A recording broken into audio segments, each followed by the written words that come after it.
حدیث نمبر 851۔ ابن ابی عمار کہتے ہیں کہ میں نے جابر رضی اللہ عنہ سے پوچھا، کیا لکڑ بھگا شکار میں داخل ہے؟ انہوں نے کہا ہاں۔ پھر میں نے پوچھا، کیا میں اسے کھا سکتا ہوں؟ انہوں نے کہا ہاں۔ میں نے کہا، کیا اسے رسول اللہ صلی اللہ علیہ وسلم نے فرمایا ہے؟ انہوں نے کہا ہاں۔ امام ترمذی کہتے ہیں یہ حدیث حسن صحیح ہے۔ علی بن مدینی کہتے ہیں کہ یحییٰ بن سعید کا بیان ہے کہ یہ حدیث جریر بن حزم نے بھی روایت کی ہے، لیکن انہوں نے جابر سے اور جابر نے عمر رضی اللہ عنہ سے روایت کی ہے۔ ابن جریج کی حدیث زیادہ صحیح ہے، اور یہی احمد اور اسحاق بن راہیہ کا قول ہے، اور بعض اہل علم کا عمل اسی حدیث پر ہے کہ محرم جب لکڑ بھگا کا شکار کرے یا اسے کھائے تو اس پر فدیہ ہے۔ حدیث نمبر 856۔ جابر رضی اللہ عنہ کہتے ہیں کہ جب نبی اکرم صلی اللہ علیہ وسلم مکہ آئے تو آپ مسجد الحرام میں داخل ہوئے اور حجر اسود کا بوسہ لیا، پھر اپنے دائیں جانب چلے۔ آپ نے 3 چکر میں رمل کیا اور 4 چکر میں عام چال چلے۔ پھر آپ نے مقام ابراہیم کے پاس آ کر فرمایا، مقام ابراہیم کو نماز پڑھنے کی جگہ بناؤ۔ چنانچہ آپ نے 2 رکعت نماز پڑھی، اور مقام ابراہیم آپ کے اور بیت اللہ کے درمیان تھا۔ پھر 2 رکعت کے بعد حجر اسود کے پاس آ کر اس کا استلام کیا، پھر صفا کی طرف گئے۔ میرا خیال ہے کہ وہاں آپ نے صفا اور مروہ اللہ کی نشانیوں میں سے ہے، یہ آیت پڑھی۔ امام ترمذی کہتے ہیں جابر رضی اللہ عنہ کی حدیث حسن صحیح ہے۔ اس باب میں ابن عمر رضی اللہ عنہما سے بھی احادیث آئی ہیں، اہل علم کا اسی پر عمل ہے۔ حدیث نمبر 857۔ جابر رضی اللہ عنہ سے روایت ہے کہ نبی اکرم صلی اللہ علیہ وسلم نے حجر اسود سے حجر اسود تک 3 پھیروں میں رمل کیا اور 4 میں عام چال چلے۔ امام ترمذی کہتے ہیں جابر رضی اللہ عنہ کی حدیث حسن صحیح ہے۔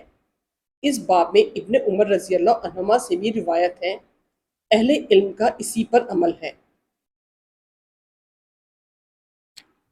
حدیث نمبر 858۔ ابو طفیل کہتے ہیں کہ میں ابن عباس رضی اللہ عنہما کے ساتھ تھا۔ معاویہ رضی اللہ عنہ جس رکن کے پاس سے گزرتے اس کا استلام کرتے، تو ابن عباس نے ان سے کہا، نبی اکرم صلی اللہ علیہ وسلم نے حجر اسود اور رکن یمانی کے علاوہ کسی کا استلام نہیں کیا۔ اس پر معاویہ رضی اللہ عنہ نے کہا، بیت اللہ کی کوئی چیز چھوڑی جانے کے لائق نہیں۔ امام ترمذی کہتے ہیں ابن عباس کی حدیث حسن صحیح ہے۔ اس باب میں عمر سے بھی روایت ہے۔ اکثر اہل علم کا اسی پر عمل ہے کہ حجر اسود اور رکن یمانی کے علاوہ کسی کا استلام نہ کیا جائے۔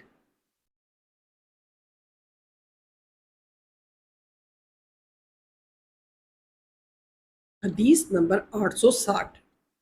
عابس بن ربیعہ کہتے ہیں کہ میں نے عمر بن خطاب رضی اللہ عنہ کو حجر اسود کا بوسہ لیتے دیکھا۔ وہ کہہ رہے تھے، میں تیرا بوسہ لے رہا ہوں اور مجھے معلوم ہے کہ تو ایک پتھر ہے۔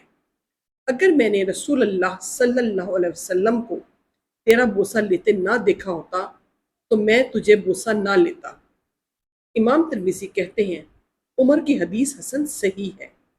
اس باب میں ابو بکر اور ابن عمر سے بھی احادیث آئی ہیں۔ حدیث نمبر 861۔ زبیر بن عربی سے روایت ہے کہ ایک شخص نے ابن عمر رضی اللہ عنہما سے حجر اسود کا بوسہ لینے کے بارے میں پوچھا، تو انہوں نے کہا، میں نے نبی اکرم صلی اللہ علیہ وسلم کو اسے چھوتے اور بوسہ لیتے دیکھا ہے۔ اس نے کہا، اچھا بتائیے، اگر میں وہاں تک پہنچنے میں مغلوب ہو جاؤں اور اگر میں بھیڑ میں پھنس جاؤں؟ تو اس پر ابن عمر نے کہا، تم یہ اپنا اگر مگر یمن میں رکھو، میں نے نبی اکرم صلی اللہ علیہ وسلم کو اسے چھوتے اور بوسہ لیتے دیکھا ہے۔ یہ زبیر بن عربی وہی ہیں جن سے حماد بن زید نے روایت کی ہے۔ کوفے کے رہنے والے تھے۔ ان کی کنیت ابو سلامہ ہے۔ انہوں نے انس بن مالک اور دوسرے کئی صحابہ سے حدیثیں روایت کی ہیں، اور ان سے سفیان ثوری اور دوسرے کئی اور ائمہ نے روایت کی ہیں۔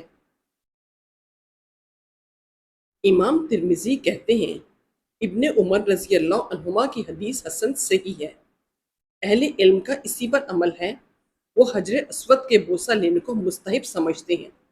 اگر یہ ممکن نہ ہو اور آدمی وہاں تک نہ پہنچ سکے تو اسے اپنے ہاتھ سے چھو لے اور اپنے ہاتھ کا بوسہ لے لے، اور اگر وہ اس تک نہ پہنچ سکے تو جب اس کے سامنے میں پہنچے تو اس کی طرف رخ کرے اور اللہ اکبر کہے۔ یہ شافعی کا قول ہے۔ حدیث نمبر 862۔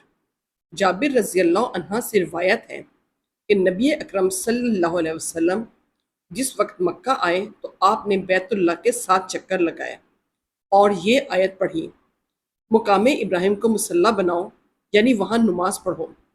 سورہ بقرہ آیت نمبر 125۔ پھر مقام ابراہیم کے پیچھے نماز پڑھی، پھر حجر اسود کے پاس آئے اور اس کا استلام کیا، پھر فرمایا ہم صحیح اسی سے شروع کریں گے جس سے اللہ نے شروع کیا ہے۔ چنانچہ آپ نے صفا سے صحیح شروع کی اور یہ آیت پڑھی، صفا اور مروہ اللہ کی نشانیوں میں سے ہیں۔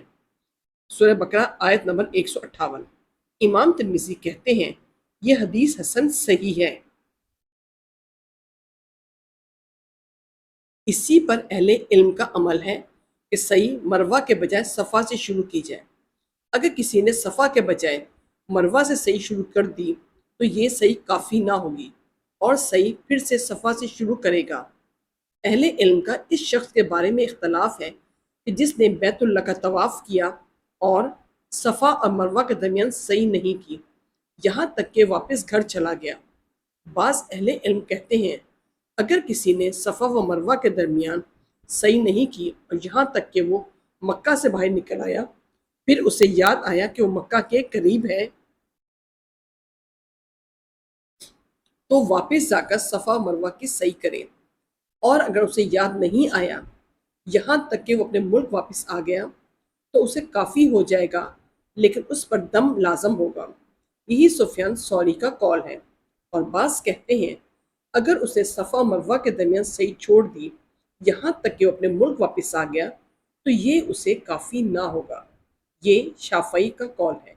وہ کہتے ہیں کہ صفا و مروہ کے درمیان صحیح واجب ہے، اس کے بغیر حج درست نہیں۔